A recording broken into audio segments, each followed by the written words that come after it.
En los últimos estudios que hemos tenido los martes o los domingos que estamos acá, es que hay una gran necesidad dentro de la iglesia, hermanos.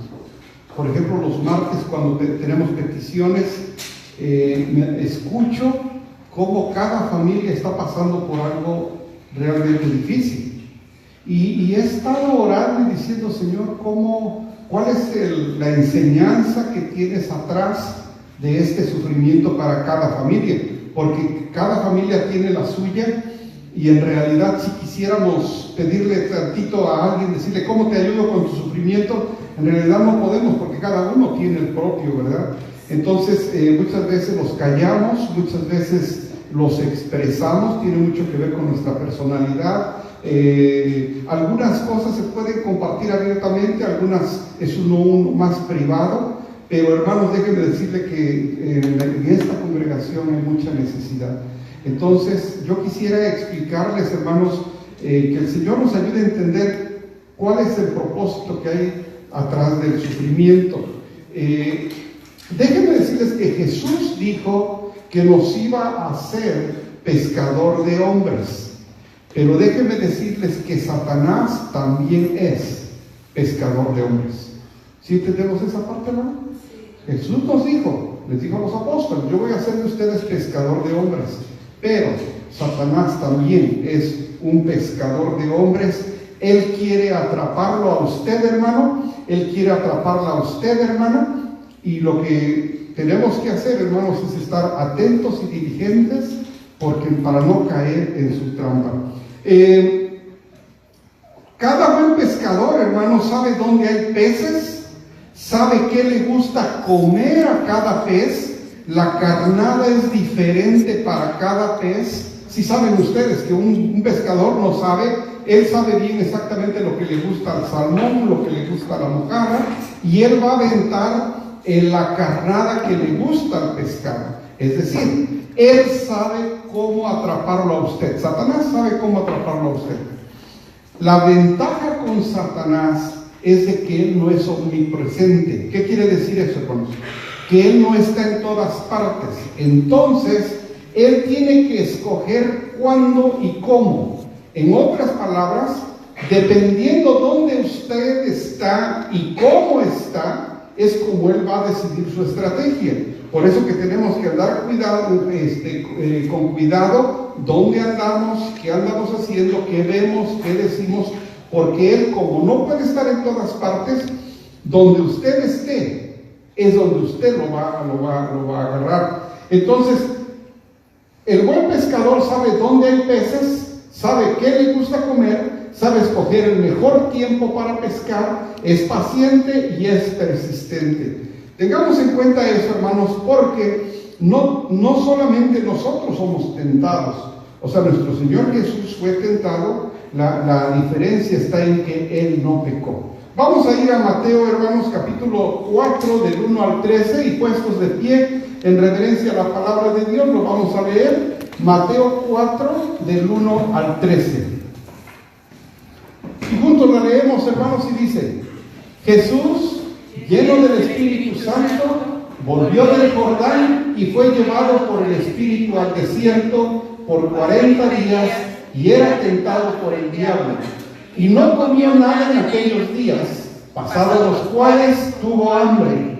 Entonces el diablo le dijo: si eres hijo de Dios, di a esta piedra que se convierta en pan. Jesús respondiendo le dijo: escrito está, no solo de pan vivirá el hombre, sino de toda palabra de Dios. Y le llevó al diablo a un alto monte, y le mostró en un momento todos los reinos de la tierra, y le dijo el diablo: a ti te daré toda esta potestad y la gloria de ellos, porque a mí ha sido entregada, y a quien quiero la doy. Si tú postrado me adorares, todos serán tuyos. Respondiendo Jesús le dijo: vete de mí, Satanás, porque escrito está: al Señor tu Dios adorarás, y a Él solo servirás. Y le llevó a Jerusalén y le puso sobre el pináculo del templo y le dijo: si eres hijo de Dios, échate de aquí abajo, porque escrito está: a sus ángeles mandará acerca de ti que te guarden, y en las manos te sostendrán para que no tropieces con tu pie en piedra. Respondiendo Jesús le dijo, dicho está, no tentarás al Señor tu Dios. Y cuando el diablo hubo acabado toda tentación, se apartó de él por un tiempo. Vamos a orar, hermanos. Padre nuestro que estás en el cielo, te pedimos, Padre, que tu palabra sea quien nos guíe en medio del sufrimiento, en medio de la tentación, y que podamos responder, como nuestro hermano Martín lo decía, defender lo que creemos por medio de tu palabra. Por eso, Padre, es importante que la aprendamos, que la leamos, que meditemos en ella, porque si no, cualquiera nos puede engañar. Y cualquier persona que esté aquí presente, si no lee su Biblia, será una presa fácil del enemigo.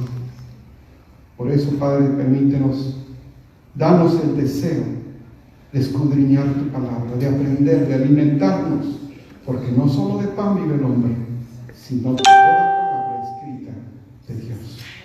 Bendice tu mensaje el día de hoy, Padre. En el nombre de Jesús oramos. Amén. Pueden sentarse, hermanos. Ok, hermanos, los propósitos, les voy a explicar, hermanos, cuáles son los propósitos. No se me distraigan, hermanos, vamos a dedicar 1 hora para este mensaje, nada más les voy a pedir, es más, les voy a pedir 35 minutos, pero no se me distraigan, por favor. Ya después platican y hacen lo que quieran, pero estos 35 minutos, hermanos, por favor, déjenme escuchar. De pronto me distraen también a mí. Hermanos, les voy a explicar que sí es cierto que por medio del sufrimiento Dios tiene un propósito, pero también Satanás tiene un propósito. Y lo importante es que entendamos cuáles son los propósitos de Dios, porque muchas veces nos vamos a ver tentados a ver los propósitos de Satanás solamente. Primero vamos a ver los propósitos del enemigo. Primero, la primera pregunta sería esta: ¿bajo qué condiciones el enemigo nos ataca? Fíjense, hermanos, hay 3 claves donde siempre el enemigo nos va a atacar. 1, durante experiencias espirituales, por ejemplo, mediante una tribulación. Si usted está pasando por una tribulación, por una prueba fuerte, déjenme decirle, hermanos, que es muy probable que ese momento sea donde Satanás quiera actuar en usted. Si usted está pasando por un problema fuerte, ¿qué mejor campo para él de sembrar la duda, el desánimo, la desesperanza? Es un campo excelente para él. Así que tenga cuidado. Y como les decía hace rato, yo he observado que dentro de la congregación hay mucha necesidad por las tribulaciones que muchas familias están pasando. Entonces tengamos cuidados como iglesia, hermanos. No sea que el enemigo ocupe ese escenario para tocarnos individualmente. Entonces, primero, durante experiencias espirituales, las tribulaciones. Segundo, durante debilidades físicas, ya sea que usted esté cansado o enojado. Obsérvese usted mismo, hermano. Si lo que está usted pasando lo ha agotado, que usted se sienta cansado y desanimado, yo lo puedo ver, yo me doy cuenta quién está cansado, quién está desanimado, y me preocupa. ¿Saben por qué, hermanos? Porque es otro momento clave para el enemigo atacar, cuando una persona está o cansada o enojada. Tengan cuidado. Tercera, cuando estamos solos. Cuando hablo de cuando estamos solos, no solamente es de que usted se sienta solo, sino que usted actúe como si estuviera solo. ¿A qué me refiero? Usted puede estar en medio de una familia grande, pero usted se siente solo. O a usted no le gusta entregar cuentas a nadie. Cuando usted no le gusta entregar cuentas a nadie, usted está en riesgo, hermano. ¿Sabe por qué? Porque usted puede estar haciendo cosas equivocadas y como no entrega cuentas, nadie se va a dar cuenta de que usted está mal.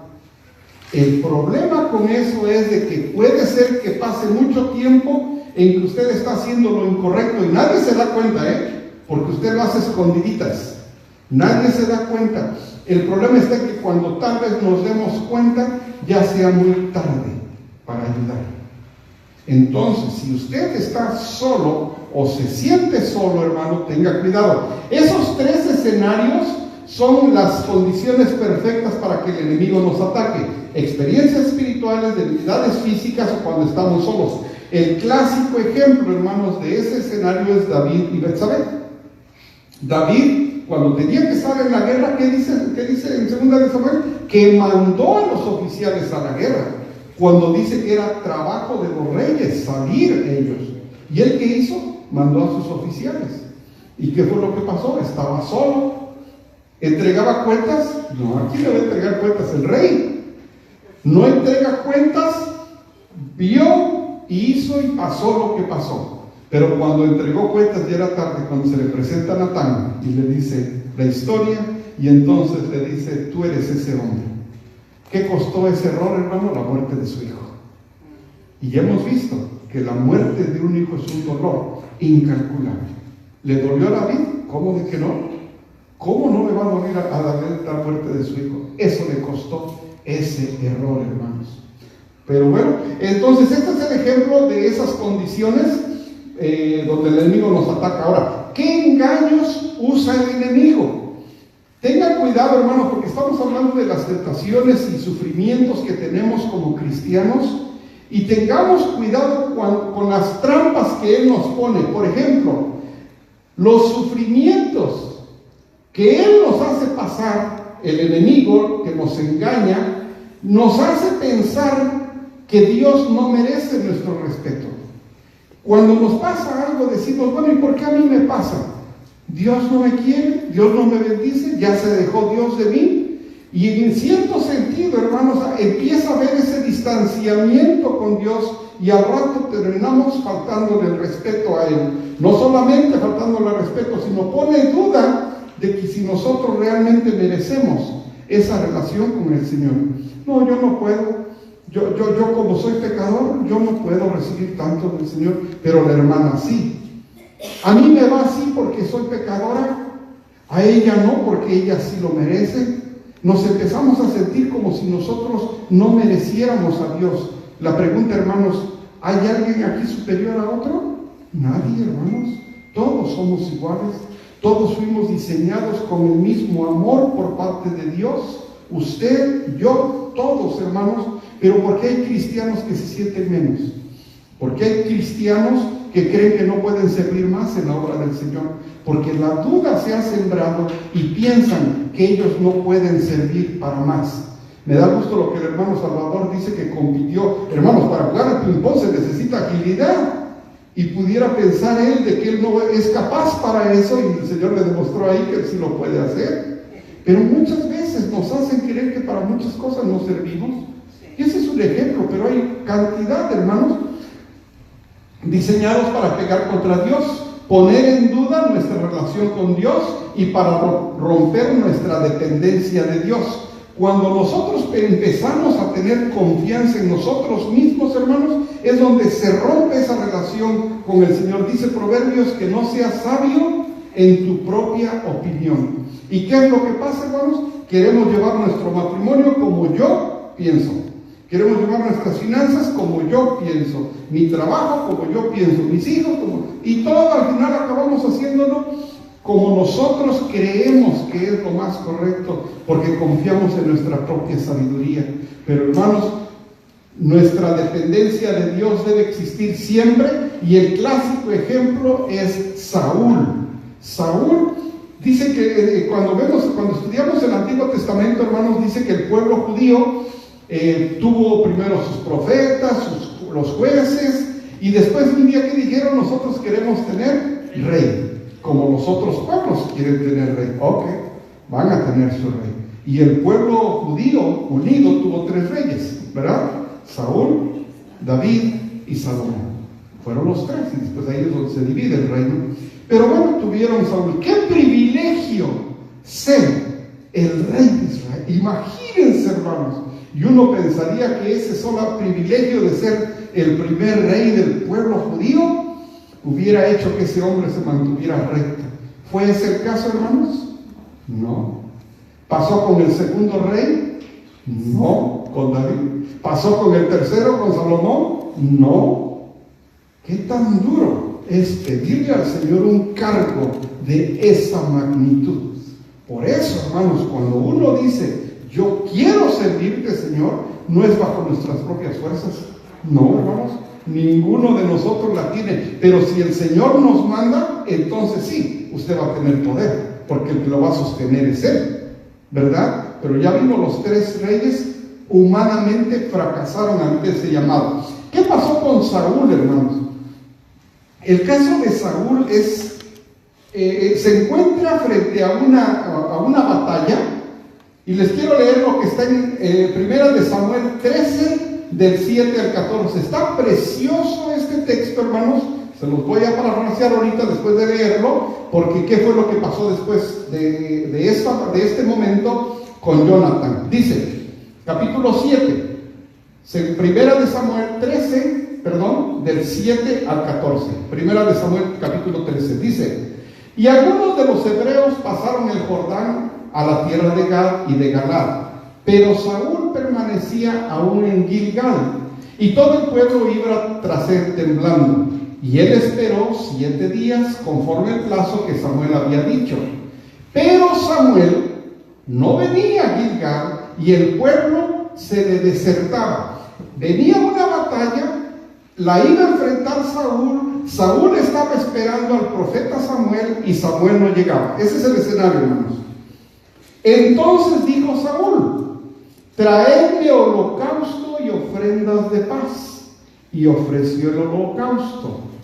Los que estamos estudiando el Antiguo Testamento lo vamos a ver pronto, hermanos, que los únicos que podían ofrecer el holocausto eran ¿quiénes? Los sacerdotes. Nada más.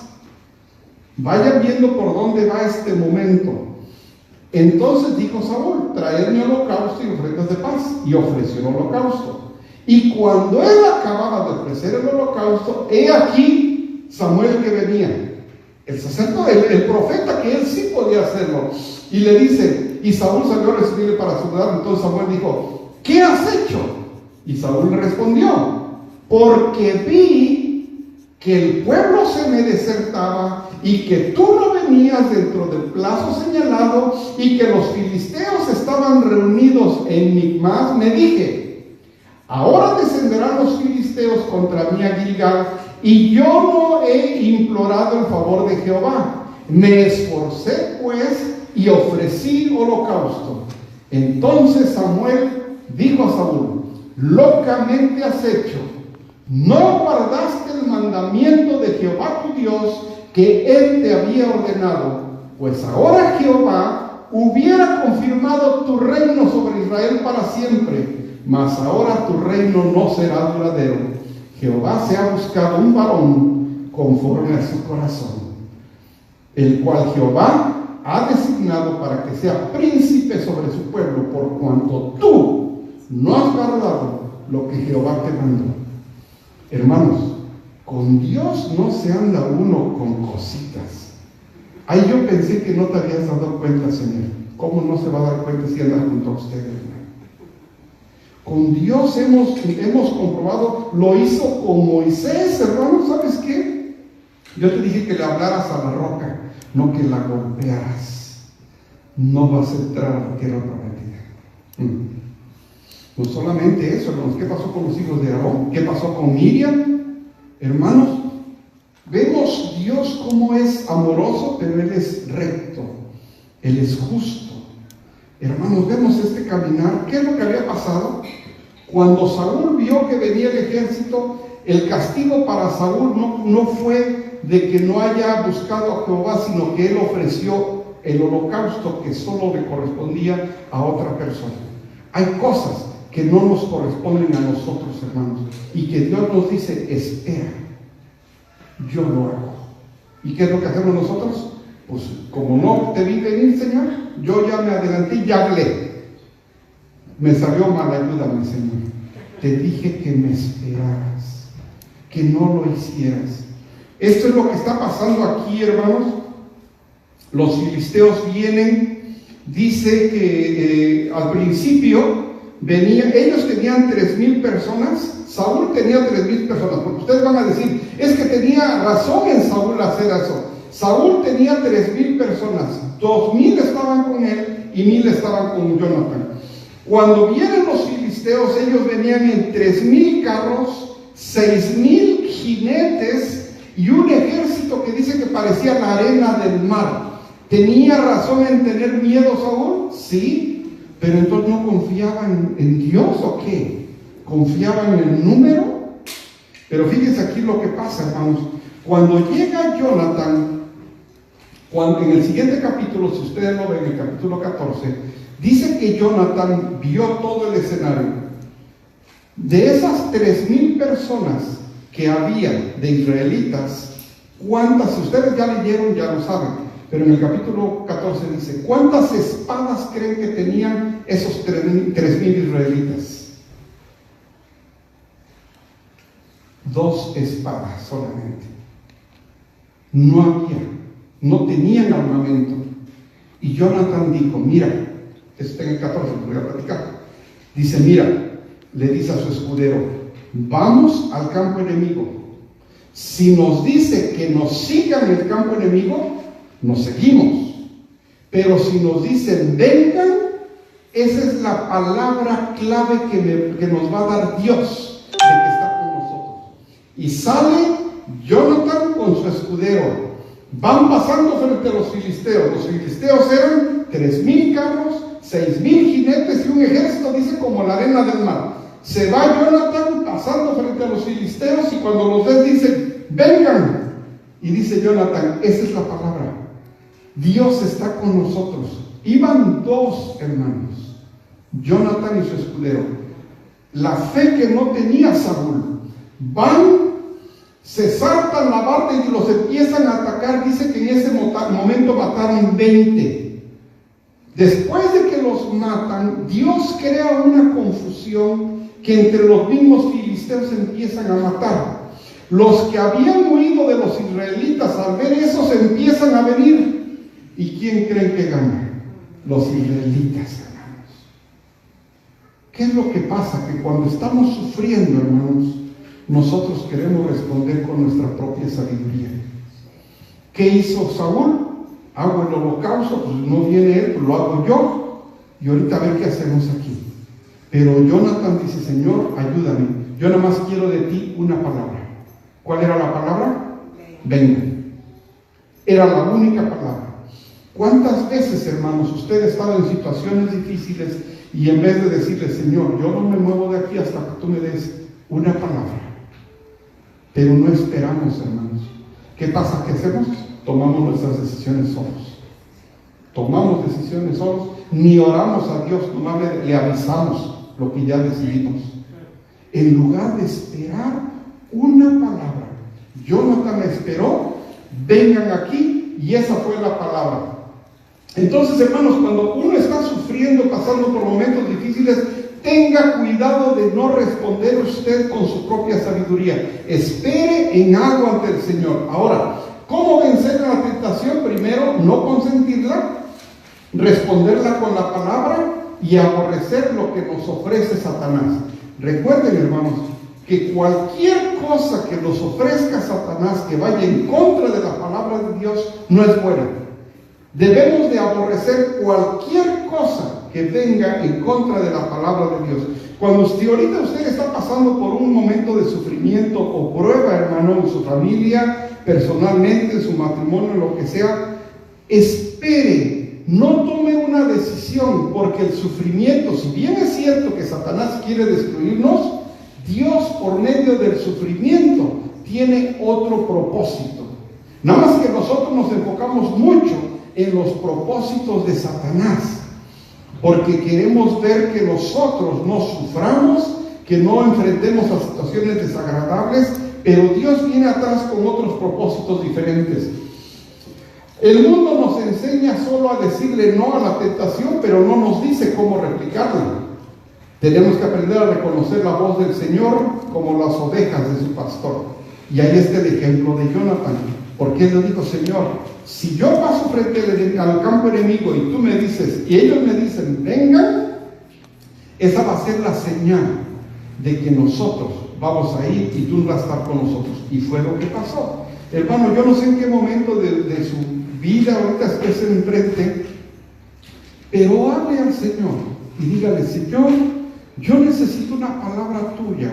Dame una señal, algo que yo sepa que tú me estás guiando en esa dirección. Porque es muy probable que si usted no espera esa llamada, esa señal, lo que va a pasar es que usted va a poder tomar una decisión equivocada, hermanos. Ahora, ya vimos cuáles son los propósitos del enemigo. Ahora vamos a ver los propósitos de Dios. Dice Habacuc 1, 2 y 3. ¿Recuerdan hace 8 días, hermanos, hablamos de Habacuc con la comparación de Habacuc y Jonás? Habacuc se encuentra en un momento, hermanos, donde viene todo el pueblo caldeo a atacar al pueblo israelita. Dice, donde habla cómo era ese pueblo, dice que era un pueblo feroz, que sus caballos eran como leopardos, que hacían de su Dios la fuerza, un pueblo despiadado, y Dios estaba planeando que ese pueblo caldeo atacara a su pueblo. Este es el momento que Habacuc está pasando. Dice: ¿hasta cuándo, oh Jehová, clamaré y no oirás? ¿Y daré voces a ti a causa de la violencia y no salvarás? ¿Por qué me haces ver iniquidad y haces que vea molestia?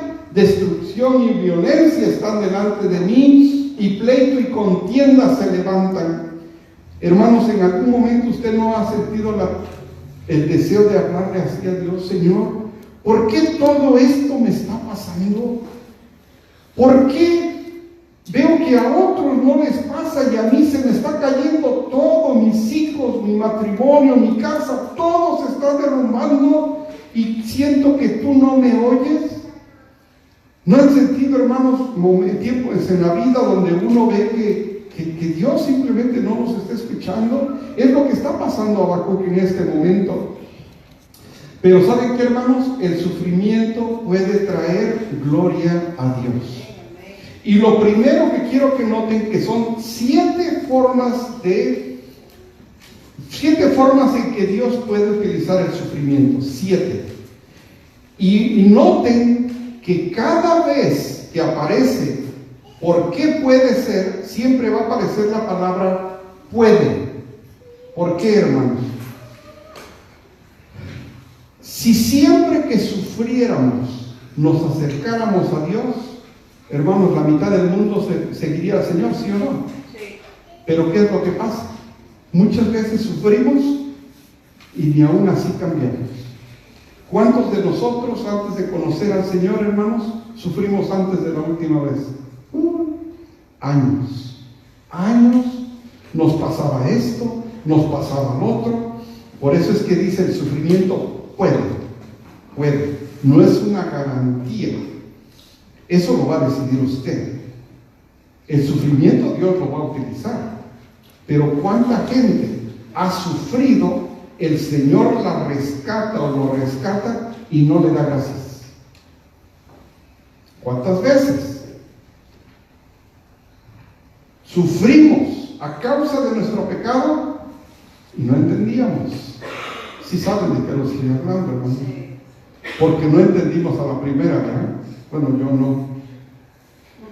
Por eso es que dice puede, porque eso depende de cada persona, hermanos. Dice: el sufrimiento puede traer gloria a Dios. 2 Corintios 4:17. Porque esta leve tribulación momentánea produce en nosotros un cada vez más excelente y eterno peso de gloria. Cuando nosotros sufrimos, hermanos, es muy probable que Dios se vaya a gloriar en eso. Aquí ya vemos varias personas que el Señor nos rescató del alcoholismo.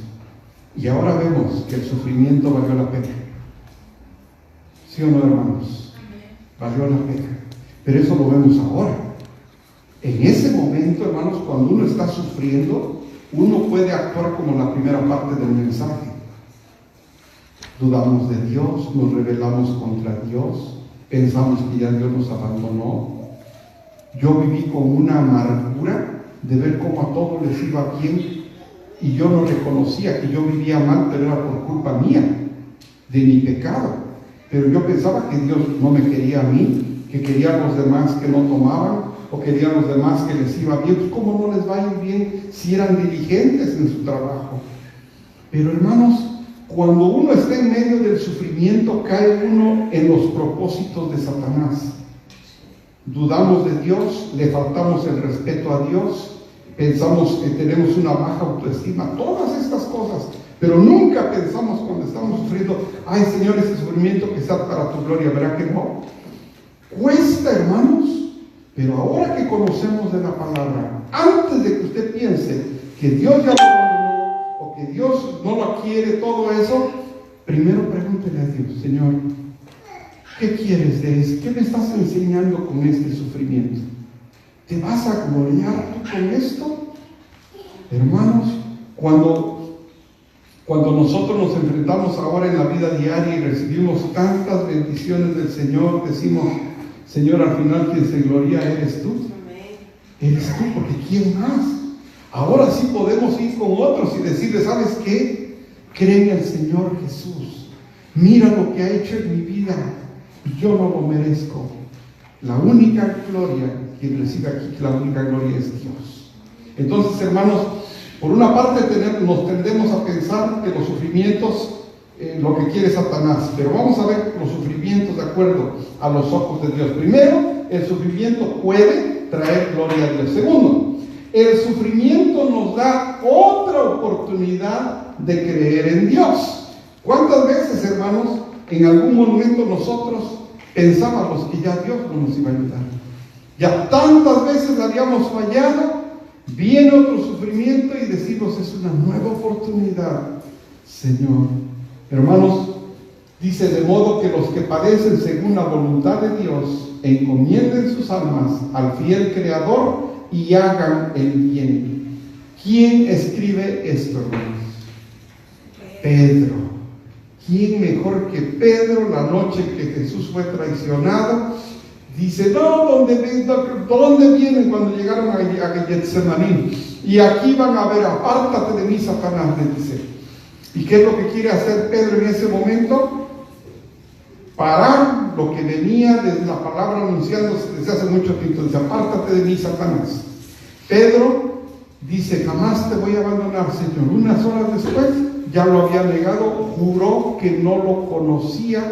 Ese mismo Pedro, transformado después, dice, de modo que los que padecen según la voluntad de Dios, encomienden sus almas al fiel Creador y hagan el bien. Hermanos, no solamente el sufrimiento puede traer bendición, gloria a Dios, sino también puede ser que usted, si está pasando por un sufrimiento ahorita, sea la oportunidad de volver a creer en Dios. Tal vez ya perdió la esperanza en Él. Tal vez ya perdió de que hay un sentido en su vida. Tal vez piense que ya no vale nada la vida. Yo también en un momento así lo pensé, hermanos. Me acuerdo cuando yo le empujaba al acelerador y dije, Señor, donde se pare esto, y yo lo metí, hermanos, solamente el Señor detenía ese carro, hermanos, porque Él ya tenía un plan, pero yo ya había perdido la fe.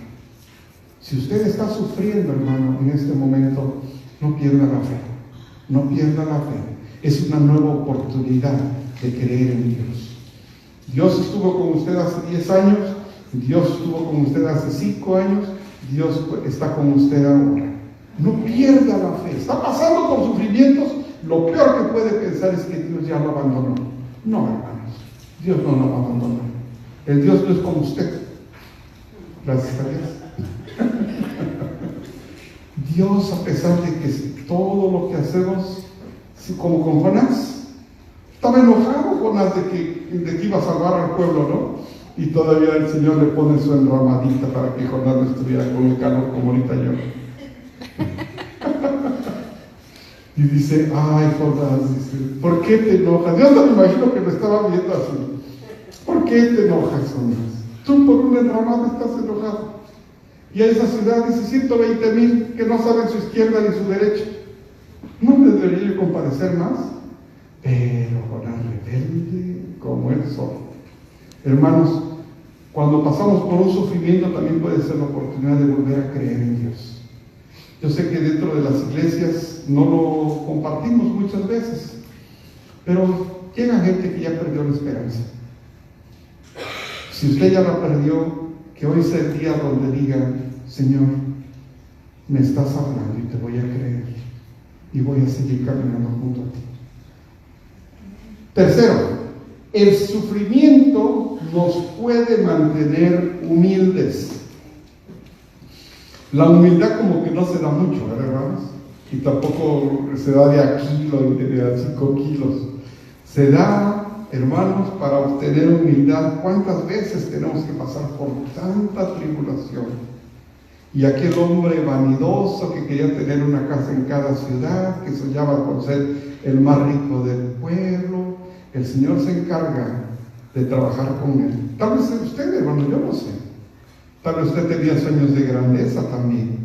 Tal vez usted quería ser el dueño del mundo. Y tal vez el Señor lo quiera a usted de siervo, sirviendo a otros. Hemos hablado cuántas veces, hermanos, de Iglesia Sin Pastoreo, y cuando oigo del pastor Shawnee, yo digo: Señor, ¿qué va a pasar? Hermanos, el Señor quiere servidores, no quiere jefes, no quiere estrellas, sino quiere gente que quiera servirle a su pueblo. Hay mucha necesidad, hermanos. Si usted está pasando por una situación de un sufrimiento, ¿qué tal si el Señor le está llamando a servir? Ustedes saben que hay mucha necesidad con parejas, con madres solteras, con madres con hijos enfermos, con viudas, ministerios en los hospitales, en las cárceles. No hay quien visite los hospitales, no hay quien visite cárceles. Pues le gustaría hablarle a las Fuerzas Armadas. Hermanos, hay tanto trabajo y los obreros pocos. El sufrimiento puede ser que le esté llamando a usted, hermano, a ser humilde y empezar a servir a su pueblo. Se puede servir de muchas maneras, hermanos. Y para que la grandeza de las revelaciones no me exaltase desmedidamente, ¿qué dice el apóstol Pablo? Me fue dado un aguijón en mi carne, un mensajero de Satanás que me abofeté para que no me enaltezca sobremanera. Dios le mandó la sombrita a Jonás. ¿Quién mandó el gusano para que se destruyeran las sombritas? Dios también la mandó. Lo que tenemos, hermanos, gracias a Dios por lo que tenemos. Pero no nos tenemos que enaltecer por eso. Porque si lo tenemos, es por gracia de Dios. Y si no tienen, es porque también Dios quiere que sea así. Al final de cuentas, hermanos, lo más que necesitamos es prácticamente lo que traemos puestos. ¿Sí o no, hermanos? Podemos sobrevivir sin muchas cosas que tenemos ahí acumuladas en la casa. Pero, hermanos, eso solamente se logra cuando uno logra entender lo que es la humildad y poder servir a nuestro Señor. Hay mucha necesidad. En el caso del apóstol Pablo, dice: y para que él no se engrandeciera, él mismo reconoció, para que yo no me enaltezca. En otras palabras, parafraseado, para que yo no me enaltezca, esto me mandó el Señor. Hermanos, si eso lo dijo el apóstol Pablo, ¿qué pudiéramos decir nosotros? El sufrimiento puede mantenernos dependiendo del poder de Dios. ¿Cuántos enfermos hemos escuchado, hermanos, donde ya no hay ninguna esperanza y en ese momento solamente dependen de Dios? Qué bonito fuera que cuando estamos sanos pudiéramos decir lo mismo, hermanos. Que habláramos con esa dependencia que tiene un enfermo en el hospital, donde dice: de aquí solamente Dios me puede salvar. Los doctores ya me dijeron que no, las enfermeras ya me dijeron que no, en la casa están haciendo preparativos, pero yo confío en mi Señor todavía, porque no he dado mi último suspiro. Hermanos, eso lo dice un enfermo en el hospital. Qué bonito sería que todos, cuando estamos bien de salud, pudiéramos decir: Señor, yo solamente dependo de ti. Mi respirar, mi caminar, mi trabajo, mi salud, todo, hermanos.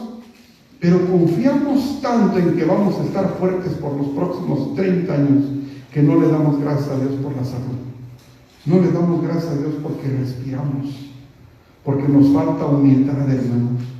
No somos orgullosos. Pensamos que todo lo que tenemos es porque nos los hemos ganado o porque me lo merezco. ¿Y saben qué, hermanos? Esa falta de humildad, eso no le da honra y gloria a Dios, hermanos. Si nosotros empezáramos a depender como depende un enfermo, de ese último suspiro, venía el hermano y me decía del pastor Shawnee y dice, pero esperamos en el Señor, hermano. El miércoles van a tener una respuesta del doctor, etcétera, pero debe ser duro, hermano. Pero usted y yo que estamos sanos, ¿por qué no depender de la misma manera? Como si ya nos hubieran dicho de que nuestro tiempo está contado.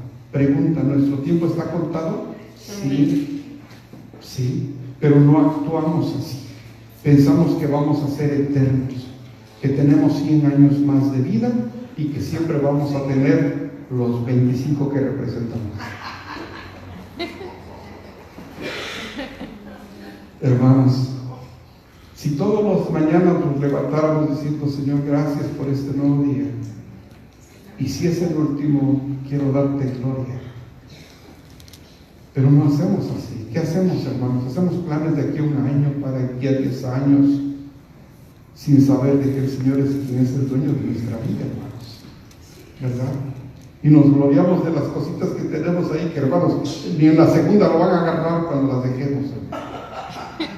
Oh, de veras, muchas veces van a decir, ¿qué? ¿Regalado o vendido? No, pues no. Ahí está la basura. Y uno que se aferra a sus cositas, ¿verdad? Ay, mi cajita, mi lapicerito, mi llaverito. No, no es mío. Bueno, les platico cómo me dicen a mí. Hermanos, si está usted pasando por un sufrimiento, dedíquele este día al Señor. Como decía Raquel, aunque la higuera no florezca, ni haya majada en los corrales, dice, con todo yo te alabaré, Señor. Si nos va bien, gracias a Dios, hermanos, qué bueno, podemos compartir. ¿Cómo no nos va a dar gusto, hermanos, que le vaya bien a un hermano? Claro, pero si usted hoy está pasando por una situación difícil, hermano, dígale, Señor, mi sufrimiento te lo entrego. Glóriate tú en mi sufrimiento. Y cuando tú me llames, yo quiero que me digas, buen y fiel siervo. Hermanos, el sufrimiento debemos de aceptar lo que viene del Señor, como que viene del Señor, no como que viene de Satanás, hermanos. Porque hay veces pensamos que, ay, yo no sé qué está pasando aquí, que probablemente Dios le está hablando a usted, hermano, y probablemente Él quiera que usted dependa más de Él. El sufrimiento nos puede enseñar obediencia. ¿Sí es cierto, hermanos? Sí. Algo que nos cuesta tanto, obedecer. ¿A un niño se le enseña a obedecer o a desobedecer? A obedecer, lo de desobediente desde chiquitos, Muchos han mejorado en esa área, otros no. Pero hermanos, en la obediencia, el sufrimiento nos puede enseñar obediencia. Salmo 119, 67. Antes que fuera yo humillado, descarriado andaba, mas ahora guardo tu palabra. Hermanos, yo siempre les digo esto a los hermanos varones: ¿cuántas cosas no hacemos? No porque no queremos, sino porque sabemos que no es correcto. Guardamos la palabra de Dios aquí. Y nada más por eso, hermanos, porque hemos guardado la palabra aquí, muchas cosas no las hacemos. Porque si no, pero gracias a la palabra de Dios que nos ha salvado de tantas cosas, ¿sí o no, hermanos? Que si no fuera por esta palabra de Dios, todos estuviéramos perdidos, hermanos. Por medio de un sufrimiento, en lugar de recurrir aquí, ya lo hubiéramos dado por los caminos que ya conocemos, que los recorrimos muchas veces, y sabemos dónde se entra, dónde se sale y dónde llega uno más pronto. Pero gracias a Dios por esta palabra, que yo veo mi matrimonio, mis hijos, mi ministerio de otra manera, hermanos. Y así es como usted, en medio del sufrimiento, que esta palabra de Dios, hermanos, sea lo que la haga ser obediente. Y aunque la higuera aunque la higuera no dé fruto, y aunque no haya bajada en los corrales, dice Habacuc, con todo que yo te alabaré, Señor. Yo me alegraré en el Dios de mi salvación. Si está pasando por una situación difícil, como Habacuc, y ahorita lo vamos a leer, hermano, lo vamos a leer todos juntos. El sufrimiento puede desarrollar madurez. Hermanos míos, tened por sumo gozo cuando halléis diversas pruebas, sabiendo que la prueba de vuestra fe produce paciencia. Mas tenga la paciencia su obra completa para que seáis perfectos y cabales, sin que os falte cosa alguna. El sufrimiento, hermanos, no solamente nos puede hacer obedientes, humildes, traer servicio al Señor, sino que también nos puede traer madurez. ¿Cuántos de nosotros, hermanos, gracias a un sufrimiento fue donde empezamos a cambiar? Porque cambiamos, hermanos, cada vez que hay un sufrimiento. El sufrimiento puede desarrollar madurez y, por último, el sufrimiento puede desarrollar compasión por otros. El área que usted conoce, hermano, como yo conozco el alcoholismo, usted conoce un área diferente. ¿Qué siente usted cuando ve a alguien sufriendo lo mismo que usted? ¿Qué siente, hermano? Compasión. Es el momento de hablar de Dios, hermanos. De pronto, su sufrimiento se convierte en compasión por otros. Hace 2 semanas veíamos cómo el hermano Machorro, al hablar del aniversario del señor José, abrió su corazón y podíamos ver la compasión que él sentía por él. Es una cosa preciosa cuando vemos que alguien más deja de tomar, como un día nosotros. Hermanos, yo no sé por qué está pasando usted ahorita, pero de pronto el Señor puede usar ese sufrimiento que usted está pasando para un día tener compasión por otros. No todos hemos pasado por lo que usted ha pasado. Usted no ha pasado por lo que yo pasé, pero usted tiene su propia historia. Usted va a poder servirle a otros. En base a estas verdades bíblicas, reflexione. ¿Qué es lo que me está tratando de enseñar Dios a través de mi sufrimiento? Aquí en Apocalipsis 21, del 1 al 4, dice algo precioso. Dice: vi un cielo nuevo y una tierra nueva, porque el primer cielo y la primera tierra pasaron y el mar ya no existía más. Es Apocalipsis, la visión que el apóstol Juan tiene acerca del futuro, hermanos.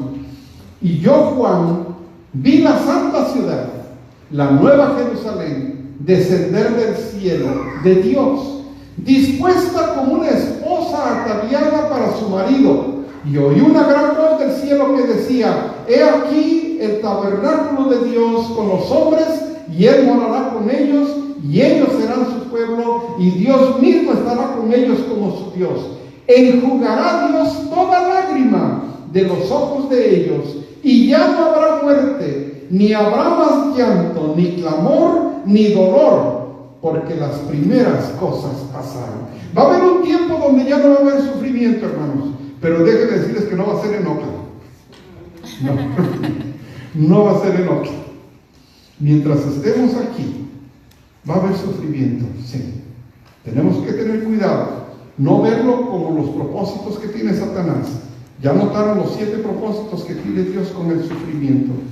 Va a haber un día cuando nos estemos en la Nueva Jerusalén, donde no va a haber sufrimiento, hermanos, pero mientras estemos aquí, sí va a haber. Yo quiero leer Habacuc, hermanos, donde dice: aunque la higuera no dé renuevos, ni haya frutos en las vides, aunque falle la cosecha del olivo, y los campos no produzcan alimentos, aunque en el aprisco no haya ovejas, ni ganado alguno en los establos, aún así yo me regocijaré en el Señor, me alegraré en Dios mi libertador. Yo no sé por lo que está usted pasando, hermano, pero yo lo animo, que aún en este momento de lágrimas, de soledad, de sufrimiento, tribulación, dele gracias a Dios por eso y pregúntele al Señor: ¿qué es lo que me quieres enseñar, Señor? Porque puede que sea una de las 7 que le está enseñando, hermano, y ahorita es su oportunidad. Cuando hay sufrimiento, uno está más sensible Aprovechemos, hermano. Yo sé que aquí hay mucha necesidad. Yo también estoy pasando por una necesidad. Con familia estamos pasando. Personalmente, hermanos. ¿Qué me está diciendo el Señor? ¿Qué le está diciendo a usted, hermano? Y por último, Deuteronomio 31:8, que lo vamos a ver el martes pronto. Y Jehová va delante de ti. Él estará contigo. No te dejará, ni te desamparará. No temas, ni te intimides. Hermanos, cualquier que sea la situación que esté pasando, no tenga miedo. Confíe en el Señor y dígale: Padre, yo quiero hablar contigo. Siento que está vacío el granero. Siento que todo se está cayendo. ¿Qué me quieres enseñar? Vamos a orar. Padre nuestro que estás en el cielo, nuestra mente no alcanza a entender que el sufrimiento tenga un propósito, Padre, y en momentos nuestra carne se revela.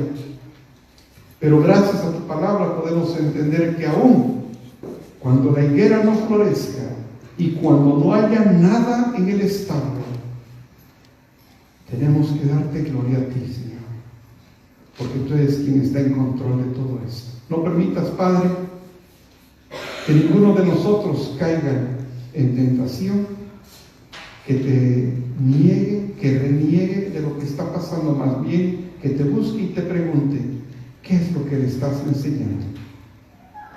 Padre, acompáñanos en nuestras actividades del resto de este día. Los que vamos a comer en familia, a disfrutar de la casa, lo que sea, Señor. Nos queremos ir contigo. Te necesitamos, Señor, como si fuera el primero, el último de nuestros días. No permitas que podamos hacer cosas sin que tú sepas, sino más bien que tú estés pendiente de todo lo que hacemos. En el nombre de Jesús oramos. Amén. Dios los bendiga.